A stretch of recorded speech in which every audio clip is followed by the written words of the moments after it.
Halo, selamat pagi.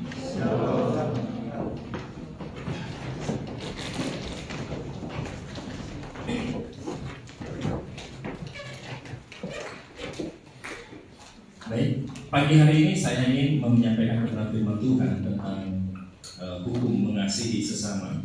Saya mempercayai bahwa ini apa yang saya sampaikan kembali kepada dasar sebenarnya. Karena seringkali yang dasar-dasar itu sudah mulai ditinggalkan dan mulai dilupakan. Padahal yang paling mendasar itu yang membuat kekuatan kita itu harusnya perhatian kita di situ, sehingga kekuatan iman kita itu betul-betul terbentuk. Dan banyak pergeseran pengajaran hari-hari ini secara khusus kepada hal-hal yang kadang menurut saya banyak yang tidak esensi. Nah, tapi mari kita kembali kepada saya mengajak saudara untuk kembali kepada pengajaran yang sangat mendasar sekali, supaya kita kembali diingatkan, kita disegarkan kembali. Nah, tentang berkaitan tentang hukum mengasihi sesama, saya pikir bahwa ini memang sudah saudara pasti sudah hafal lah ya. Saudara paham bagaimana kita diajar untuk mengasihi. Tapi tidak ada salahnya untuk kita kembali merenungkan kebenaran firman ini. Nah, saya ingin mengajak kita membuka di dalam Galatia pasal yang ke-5 ayat yang ke-14 dan 15. Ternyata ada di situ ya. Bawa kitab semua ya. Saja teologi nggak bawa kitab. Dikatakan begini, sebab seluruh hukum Taurat tercakup dalam satu firman ini, yaitu kasihilah sesamamu manusia seperti dirimu sendiri. Tetapi jikalau kamu saling menggigit dan saling menelan, awaslah supaya jangan kamu saling membinasakan. Nah, Paulus dalam Galatia pasal 5, kalau kita baca secara keseluruhan, itu tentang membahas tentang konteks kemerdekaan dalam Kristus. Dan satu hal, bahwa kalau kita bicara tentang kemerdekaan dalam Kristus selalu menghasilkan bagaimana iman kekristenan kita, iman pada Kristus itu selalu diikuti dengan saling mengasihi. Makanya kenapa dalam kemerdekaan dalam Kristus itu kita bisa kelola kemerdekaan itu dengan cara kita saling mengasihi, saling melayani. Nah, kalau kita lihat pada hari-hari ini, banyak pengajaran di gereja mulai kurang memberikan perhatian kembali kepada praktek saling mengasihi. Dan yang saya perhatikan bahwa kita diajar lebih banyak langsung kepada diarahkan untuk mengasihi Tuhan. Itu bagus. Tapi Alkitab Yesus menjelaskan ada dua hukum, dan hukum mengasihi sesama dan mengasihi Tuhan. Dan kemudian ada hukum yang dari terutama dan yang utama itu oleh Paulus dijadikan satu di situ. Dalam Galatia dikatakan begini, seluruh hukum Taurat tercakup dalam satu firman, yaitu kasihilah sesama manusia seperti dirimu sendiri. Artinya kalau kita perhatikan di sini, bahwa dalam hal mengasihi Tuhan itu sangat ada kesatuan, ada keterkaitan dengan mengasihi sesama. Nah, kalau kita memisahkan, artinya kita memisahkan mengasihi Tuhan dan memisahkan mengasihi manusia, tidak ada keterkaitan, saya pikir bahwa kita ada dalam kekeliruan terbesar. Makanya kenapa kalau kita bicara tentang mengasihi sesama, itu sangat berhubungan erat dengan mengasihi Tuhan. Kalau iman Kristen kita hanya berfokus kepada mengasihi Tuhan dan tidak mengasihi sesama, kita mengalami iman kita ini bermasalah sebenarnya, nol. Karena itu Yohanes menjelaskan kepada kita bahwa kalau yang kelihatan saja tidak bisa kita kasihi, apalagi yang tidak kelihatan. Coba lihat kanan kirimu itu kelihatan nggak? Ya, itu objek kasihmu. Sampai kanan kirimu itu orang makhluk hidup, ya, bukan benda mati. Kekristenan selalu berorientasi pada orang, ya, mengasihi sesama kita. Nah, saya mau katakan kepada saudara bahwa tidak ada yang namanya Kristen pertapa. Gak ada Kristen pertapa yang memisahkan diri dari orang lain, gak ada. Yang kita temukan adalah bahwa kita semua terhubung dengan orang. Setuju? Saudara nanti menikah sama orang ya, bukan sama pisang gitu. Saudara menikah sama orang, saudara mau bangun keluarga sama orang, dan saudara punya anak nanti orang beneran, bukan orang-orangan. Dan artinya begini, saudara terhubung dengan manusia. Makanya yang menjadi permasalahan begini, ada banyak orang Kristen mulai jadi pertapa gitu. Pertapa yang artinya begini, saya akan rohani dan tidak perlu saya terhubung dengan orang lain. Saya mau beritahu, orang yang rohani adalah orang yang selalu terhubung dengan orang lain. Halo?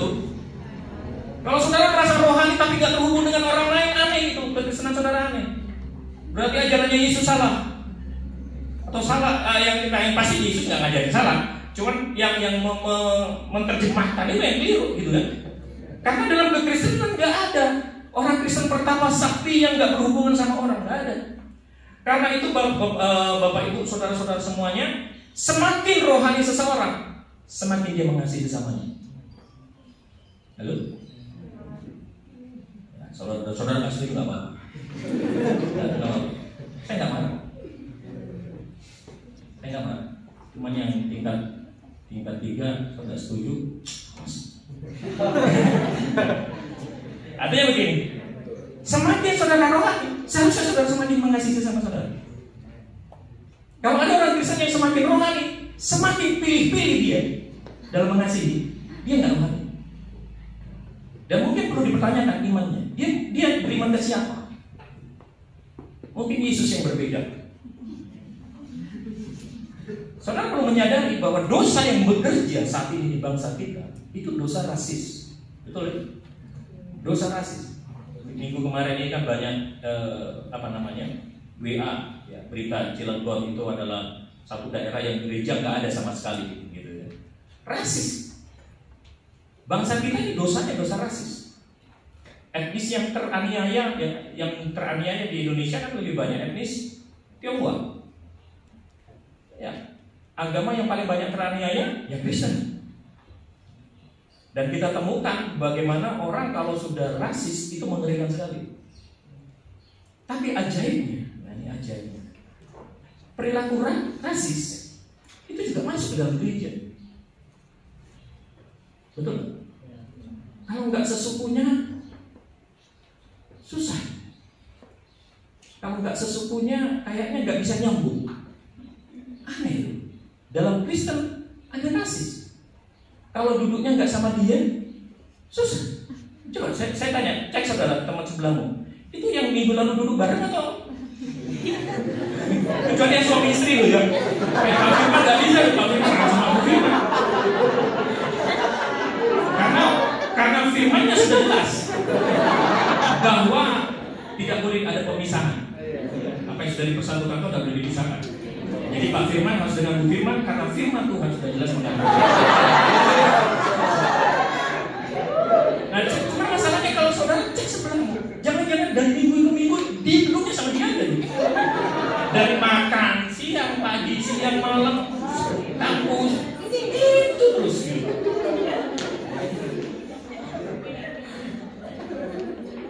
Coba berapa banyak gereja hari ini kalau nggak kaya nggak dideketin. Kalau nggak kaya, itu nggak dilayani. Pelayanan yang sangat profesional hanya diberikan kepada orang-orang yang kaya. Saya berharap di sini lahir pendeta-pendeta yang tidak dibentuk oleh uang. Ya, amin ya. Kita memang butuh uang, tapi uang bukan segala-galanya. Dan uang tidak boleh membentuk visi hidup kita.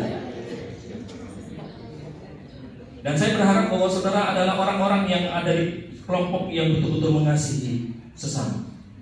Karena pelayanan bisa mengubah pelayan Tuhan. Serius. Kalau di sini nggak datang, kalau saudara pergi ke pelayanan sana, itu banyak sekali. Banyak hamba Tuhan hatinya berubah hanya karena uang, dan akhirnya berubah sikap dalam hal mengasihi, mulai pilih-pilih dalam pelayanan. Kalau dan kaya tidak dilayani. Kalau nggak satu satu kelompoknya, saya mau katakan pada saudara, boleh saja saudara bangga dengan etnis saudara, dengan suku saudara, boleh. Tapi kebanggaan itu terhadap sukumu tidak boleh melebihi kasihmu kepada sesama. Jangan sampai kasihmu kepada orang lain, kepada sesamamu manusia itu berubah gara-gara kebanggaan anak suku. Amin. Orang Batak? Orang Papua? NTT bagaimana? Amin. Orang Jawa gimana? Kebanggaan akan suku seringkali terbawa ke kampus ini dan mulai menghilangkan kasih kepada mereka yang bukan sesukunya. Sekali lagi, saya tidak menyalahkan kebanggaan saudara. Bangga kepada suku boleh, karena itu tanah lahir saudara. Itu tanah air beta. Ya. Tapi jangan sampai kau gagal dalam mengasihi ya beta juga.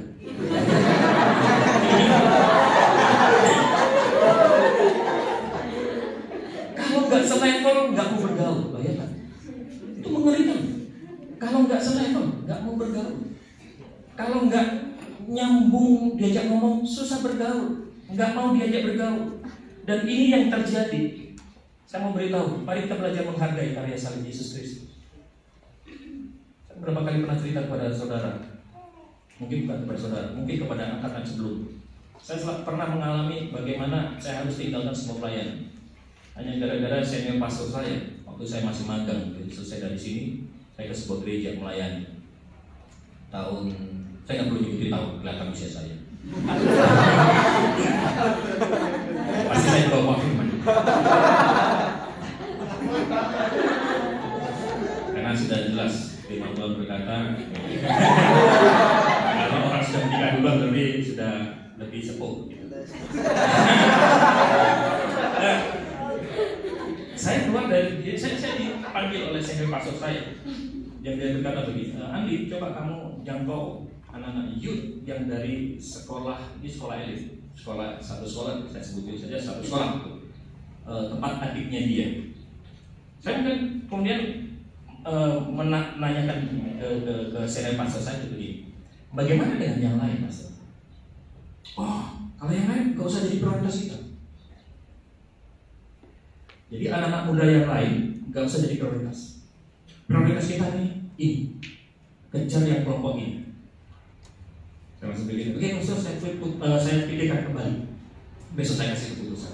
Oh iya, saya semalaman berpikir, kayaknya kemudian besok pagi saya ketemu, saya mengundurkan diri. Kenapa? Karena saya dibawa untuk hanya menjangkau yang kelas atas.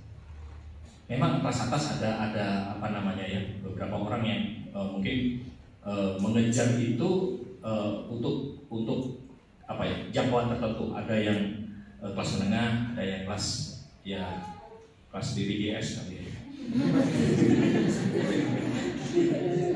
Tadi saya melihat bahwa ini nggak benar. Ini saya bicarakan dengan Kak Jonathan waktu itu. Saya cerita. Nah, Kak Jonathan marah sekali. Karena apa? Dia memberikan sebuah pernyataan dan itu mengingatkan kepada saya terus bahwa Yesus mati tidak untuk orang kaya saja. Yesus mati buat semua. Kalau kita berlaku rasis dan itu ada di gereja, saya pikir gereja tidak menghormati karya salib Yesus. Amin. Saya berharap saudara, mari kita hargai karya salib Yesus Kristus. Nah, kita kalau saudara belajar dalam biologi atau dalam sosial, kita disebut sebagai makhluk sosial, makhluk yang berelasi. Tapi lebih dari sekedar makhluk berelasi, kita diciptakan oleh Tuhan dalam keserupaan dan kesegambaran. Meskipun manusia jatuh dalam dosa, melalui Yesus Kristus kita dikembalikan untuk bisa menjadi serupa dan segambar. Tapi ada satu hal yang menarik dalam keserupaan dan kesegambaran. Sebenarnya kita bisa melihat bahwa kita ini lebih daripada makhluk sosial, makhluk berelasi. Kita dipanggil, diciptakan ulang melalui Yesus Kristus untuk kita ini mengasihi sesama kita. Dan kejatuhan manusia selain ketidaktaatan, dalam Kejadian pasal 3, kita masuk ke Kejadian pasal 4, kita temukan dosa kedua yang saya perhatikan di situ adalah dosa pembunuhan. Karena apa? Karena gagal mengasihi. Kain membunuh Habil. Nah, karena itu mari kita kembali ke hal yang sangat mendasar. Kenapa? Karena sekarang akan ada banyak mungkin orang-orang yang gampang sekali melukai orang lain dan gagal mengasihi. Nah, saya ingin menyampaikan kepada saudara sebelum saya selesai bahwa ada 3 alasan penting, ada 3 hal penting yang membuat kita harus, mengapa sih kita harus memenuhi hukum mengasihi sesama kita. Karena ini penting sekali bagi kita. Nah, yang pertama adalah Bisa bantu? Nah, ada 3 hal penting. Yang pertama adalah bahwa menolak mengasihi sesama adalah sebuah perlawanan terhadap perintah yang Allah berikan. Saya ulangi, bahwa menolak mengasihi sesama adalah sebuah bentuk perlawanan terhadap perintah yang Allah berikan. Nah, ayatnya sangat jelas berkata dalam 1 Yohanes 4 ayat 20-21, jikalau seorang berkata aku mengasihi Allah dan dia membenci saudaranya, maka ia adalah pendusta. Karena barang siapa tidak mengasihi saudaranya yang dilihatnya, tidak mungkin mengasihi Allah yang tidak dilihatnya. Perhatikan ayat 21. Perintah ini kita terima dari dia, dari Allah. Barang siapa mengasihi Allah, dia harus mengasihi saudaranya. Amin. Perintahnya sudah sangat jelas. Perintahnya datang dari mana? Dari Allah. Perintahnya bentuknya apa? Mengasihi sesamanya, mengasihi saudaranya. Artinya perintahnya sudah sangat jelas, saudara. Kalau kita menolak untuk mengasihi Allah, mengasihi sesama, dan kita menolak untuk melakukan perintahnya, berarti kita sedang menolak nih perintah yang Allah berikan kepada kita. Kalau saya menolak untuk mengasihi sesama saya, saudara seiman saya, maka saat itu secara langsung saya menolak, tidak menyetujui perintahnya Allah. Saya sedang mempertanyakan perintahnya Allah. Saya sedang apa ya? Melawan perintahnya Allah. Saya mau beritahu kepada saudara, saya ulangi. Kalau saudara menolak untuk mengasihi sesama saudara, engkau saat itu juga engkau sedang menolak perintahnya Allah.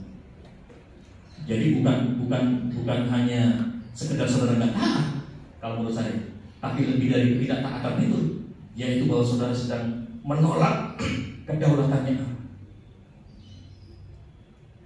Dan mari kita baca, saling mengasihi supaya kita tidak ada dusta di antara kita. Maka ia adalah pendusta.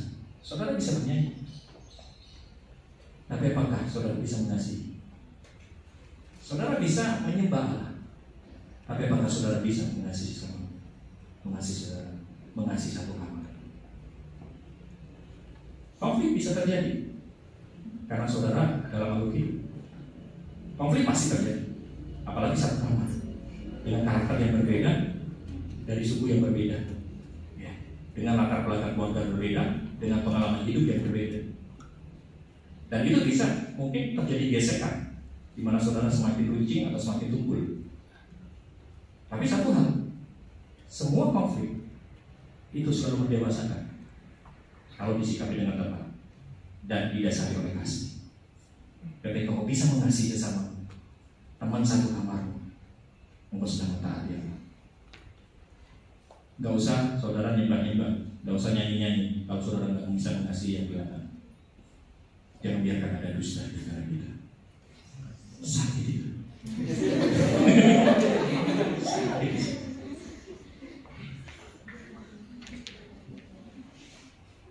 Yang kedua, gagal mengasihi sesama, maka kita sedang gagal dalam memberi petunjuk kepada dunia bahwa Tuhan Yesus ada dan mengasihi mereka. Ayatnya di mana? Yohanes 13 ayat 34 sampai 35. Aku memberikan perintah baru kepada kamu, yaitu supaya kamu saling mengasihi sama seperti aku telah mengasihi kamu. Demikian pula kamu harus saling mengasihi. Dengan demikian semua orang akan tahu bahwa kamu adalah murid-muridku, yaitu jika kamu saling mengasihi. Saya minta volunteer 2 orang. Kamu. Ya kamu juga. Sama juga depan. Teman saya korban. Nah, saudara perlu tahu bahwa ketika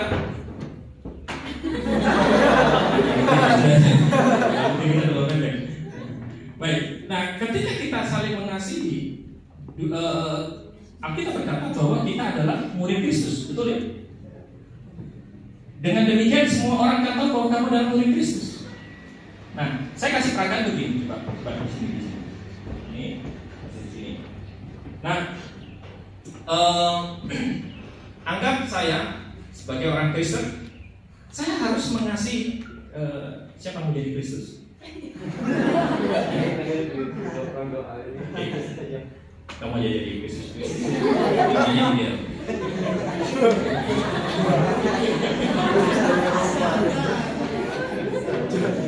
Cuma saya nggak tahu tingginya Yesus berapa.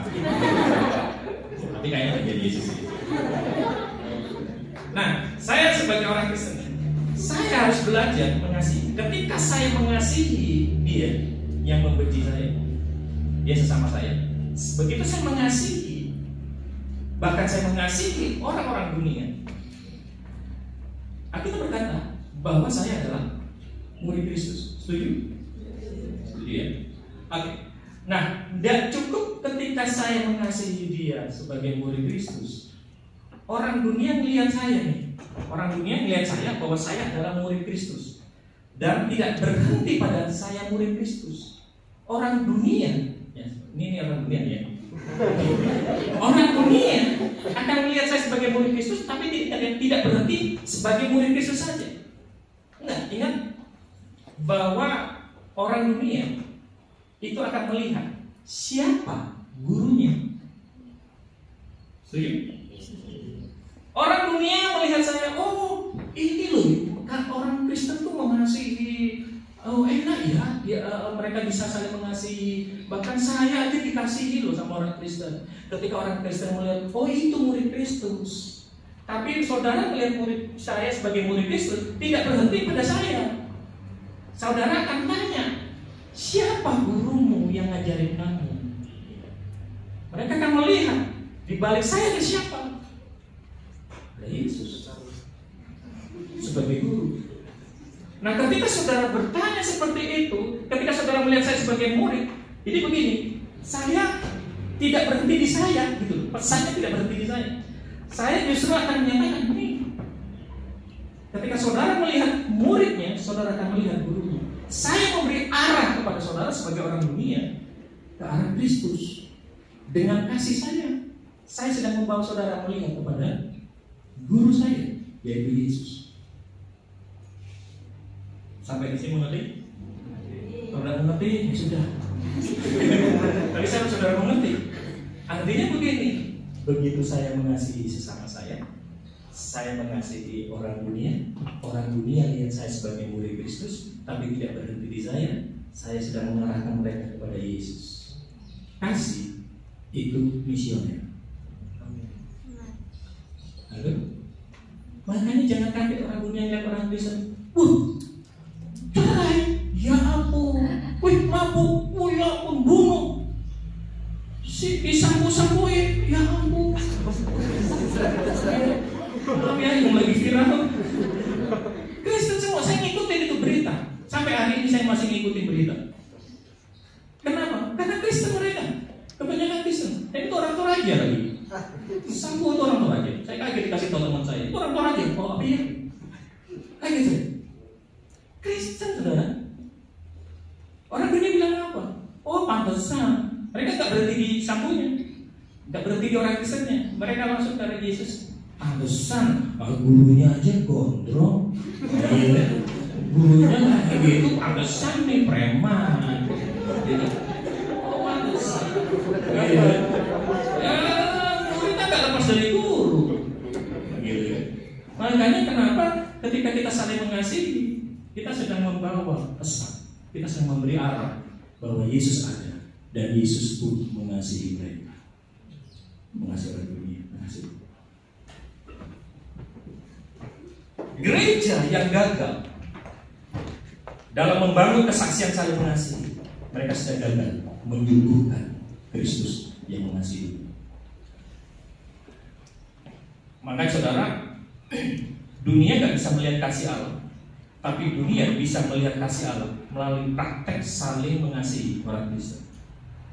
Kalau kita gagal mengasihi sesama kita hanya mengasihi mungkin saudara-saudara seiman, tapi Tuhan mau kita mengasihi semua sesama. Kalau kita gagal dalam hal itu, maka kita sedang menahan orang dunia untuk melihat Yesus. Kita gagal menyuguhkan Yesus. Dan waktu orang percaya bisa saling mengasihi, maka kita sedang memberikan kesaksian yang hebat kepada dunia. Karena itu saya berharap saudara jangan sampai berhenti untuk mengasihi. Ingatlah bahwa kesaksian saling mengasihi adalah kesaksian yang sangat kuat sekali, yang sangat hebat. Amin, saudara. Baik, saya masuk yang terakhir. Yang terakhir, yang saya buat kalimat negatif supaya mudah diingat. Gagal mengasihi sesama merupakan parameter atau indikator bahwa kita belum lahir baru dan belum mengenal Allah. Jadi parameternya seorang lahir baru dan mengenal Allah sebenarnya pada kasih. Nah, saya mau berikan ayat. Yang 1 Yohanes 4:7 berkata, saudara-saudara yang kekasih, marilah kita saling mengasihi, sebab kasih itu berasal dari Allah, dan setiap orang yang mengasihi Allah lahir dari Allah dan mengenal Allah. Kasih itu ilahi. Kalau saudara mengasihi, kalau saudara bisa mengasihi sesama saudara, saudara sangat ilahi sebenarnya. Saudara sedang bersikap ilahi, dan saudara sedang memutuskan keputusan-keputusan yang ilahi, tindakan saudara adalah tindakan yang ilahi. Dan saling mengasihi adalah sebuah tindakan yang sangat rohani, sangat rohani. Kalau kita gagal mengasihi sesama kita, maka sedang diragukan keberasalan kita. Nah, saya mempercayai bahwa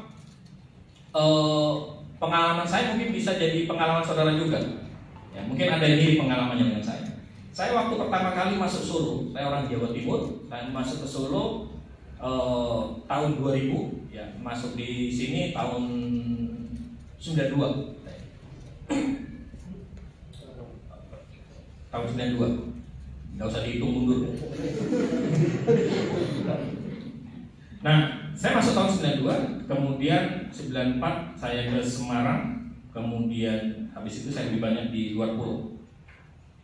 Saya di Toraja waktu itu. Dan kemudian saya balik masuk Solo tahun 2000. Waktu saya pertama kali masuk Solo, yang saya kaget itu adalah soal makanan. Makan dan minum. Saudara perlu tahu bahwa saya pertama kali minum teh, Solo terkenal dengan wedangan, saya masuk di kos-kos. Saya ngekos waktu itu. Kemudian saya minum wedangan. Saya kaget minum teh, dan saya tidak bisa minum teh. Karena waktu itu saya biasa minum teh, saya suka dengan teh Jawa Timur. Tapi begitu minum teh di Solo itu kental, kemudian manis, sepet. Kamu sepet ya? Sepet, cari di kamus bahasa Indonesia. Saya juga nggak tahu apa artinya sepet. Pahit-pahit gimana ya, begitu ya. Dan saya nggak bisa minum. Satu gelas dikasih, beli sih bukan dikasih. Beli dulu baru dikasih. Nah, saya satu gelas itu bingung saya minumnya, nggak enak di mulut saya. Itu pengalaman pertama waktu di Solo tentang minuman. Kemudian saya makan, saya juga nggak bisa tuh makan. Waktu itu makan di, saya pergi makan soto. Ya. Saya sebenarnya karnivora, herbivora semuanya saya sebenarnya. Waktu makan soto di Soto Gading di Solo, saya bingung gitu. Melihat soto kayak gitu, bening. Saudara tahu, soto Jawa Timur itu kuning, ini bening. Saya bingung, ini bakso kah? Bakso cuma dalam bentuk potongan daging gitu. Ada 4 daging di situ. Saya ingat sekali, itu pelit sekali. Padahal soto yang paling enak itu kalau dagingnya banyak gitu. Bumbunya secukupnya, dagingnya dibanyakin, itu enak gitu. Nah, ini bening. Saya mau makan bingung. Saya mau bertanya-tanya, ini makan bakso atau soto? Soto kok kayak gini kalau soto? Tapi kembali, waktu itu saya diingatkan teman saya, ya kamu kan orang Jawa Timur, jadi tahulah orang Jawa Timur nggak bisa kayak gitu. Sotonya Jawa Timur itu warna kuning. Kalau tehnya orang Jawa Timur itu tipis warnanya, gitu, nggak kental dan manis, nggak sepet. Gitu. Itu teh Jawa Timur. Akhirnya, oh iya, saya tahu jadi bahwa asal saya bukan orang Solo. Dan memang terjadi juga waktu saya mudik, gitu, saya ke Jawa Timur, saya bawa anak-anak saya, istri saya, mereka pun juga nggak bisa minum teh Jawa Timur. Karena apa? Bagi mereka ini bukan teh, meskipun ada tulisannya ya, teh celup gitu ya, tetap aja bukan teh. Bagi mereka teh itu adalah warnanya gelap, sepet, manis, gitu kan. Dan kalau makanan masih bisa ditolerir lah, ya, sampai istri sama anak saya. Tapi begitu mereka ada di Jawa Timur kesulitan karena nggak terbiasa. Oh, saya ngerti, ini asalnya dari Solo. Tapi ya makan juga, tetap makan, tetap minum. Kenapa? Ya daripada mati di Jawa Timur. Dan saya juga makan di Solo, tetap makan. Dan setelah saya mengubah KTP saya jadi orang Solo, ya bisa minum teh sekarang.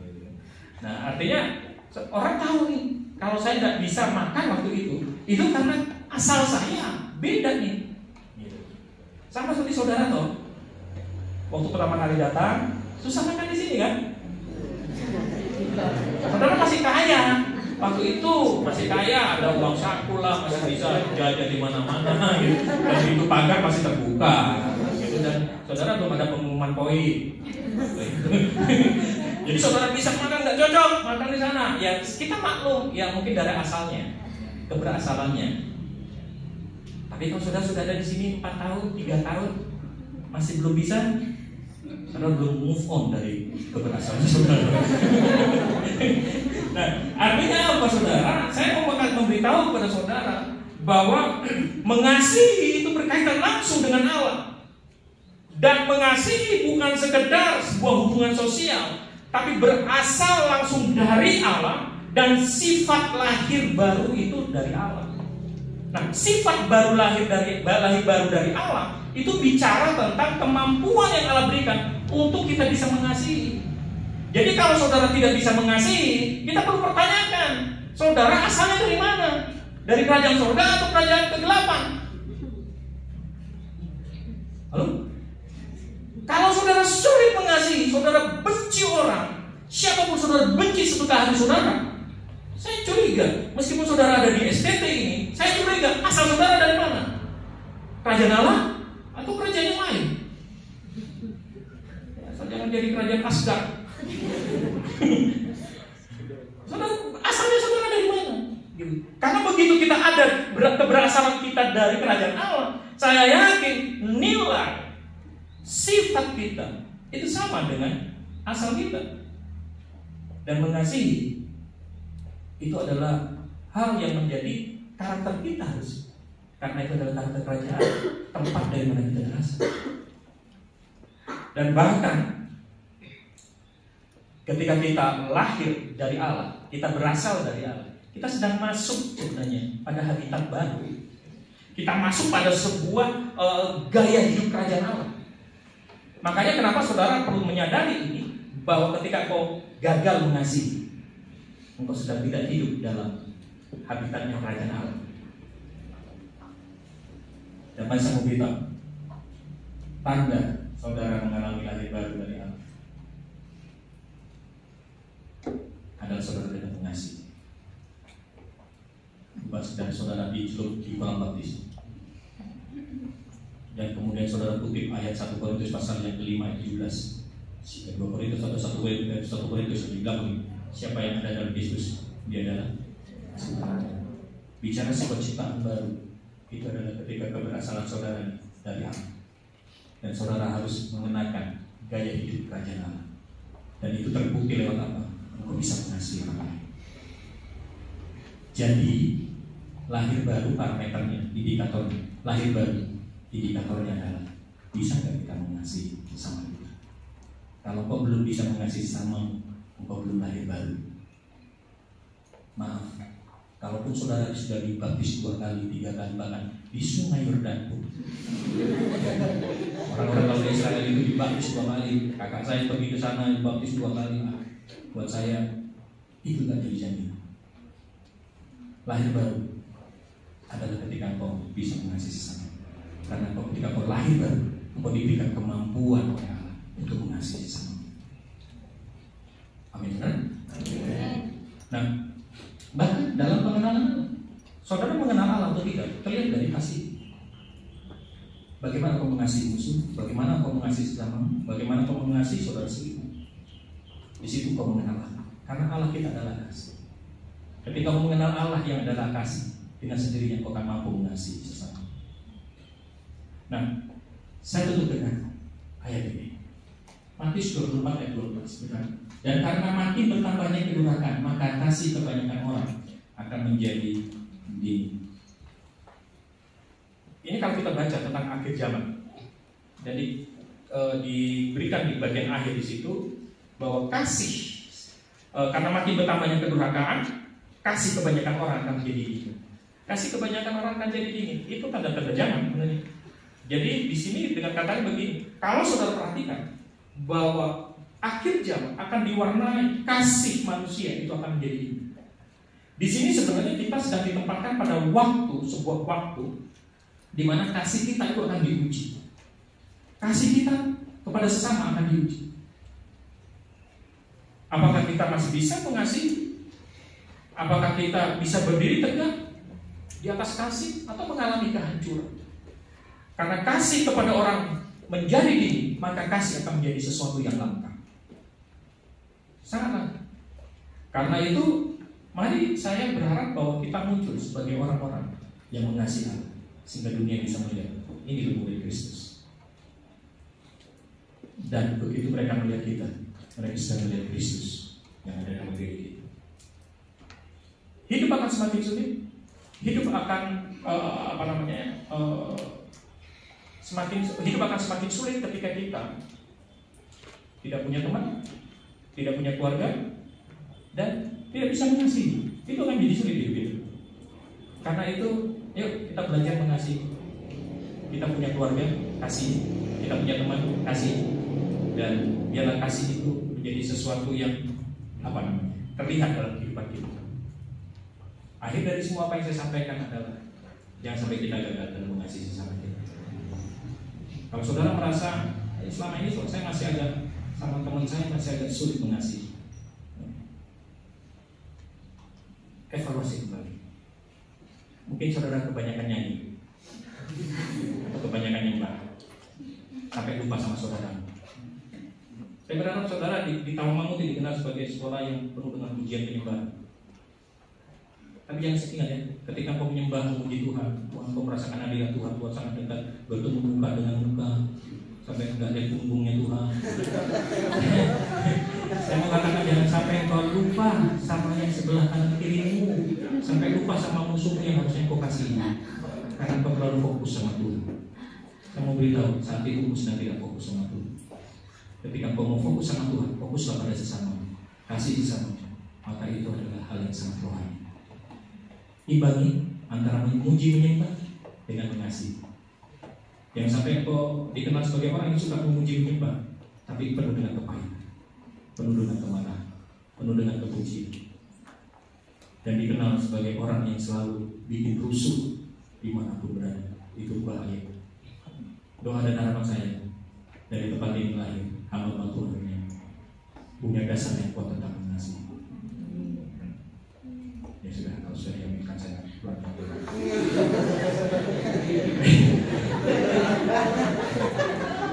Aminnya saudara sebelum saya cepat turun, dan saya harus segera pulang. Baik, saya undang pemain musik.